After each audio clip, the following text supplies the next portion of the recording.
শনিবার বারুইপুরের সাউথ গড়িয়া পঞ্চায়েতের অরুঞ্চ স্কুল মাঠ থেকে পায়ে হেঁটে প্রচার শুরু করেন যাদবপুরের বাম প্রার্থী সৃজন ভট্টাচার্য। গ্রামের রাস্তায় এগোতেই মহিলারা ঘিরে ধরে নানান অভিযোগ করেন প্রার্থীর কাছে। সৃজন তাদের আশ্বস্ত করেন। পরে বাম প্রার্থী বলেন, রাস্তা, পানীয় জল সব অভিযোগ শুনতে হচ্ছে। তৃণমূল বলছে গণতন্ত্র বাঁচানোর লড়াই, আমরা বলছি মানুষের রুটি রুজির লড়াই। রাস্তা, আলো, কল, বিভিন্ন রকম সমস্যায় জর্জরিত মানুষ যেখানে যাচ্ছি প্রচারে বেরিয়ে শুনছি। এটা শুধু সাউথ গড়িয়ার ব্যাপার না।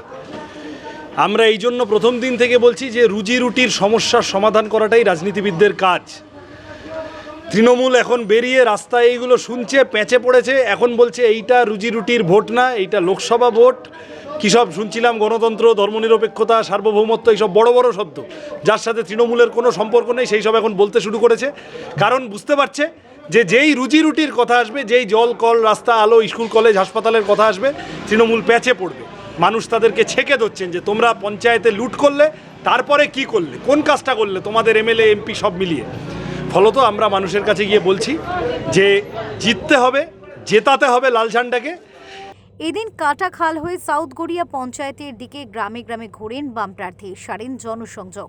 ক্যামেরায় রাজিবুলের সঙ্গে গোপাল শীলের রিপোর্ট, ওঙ্কার বাংলা।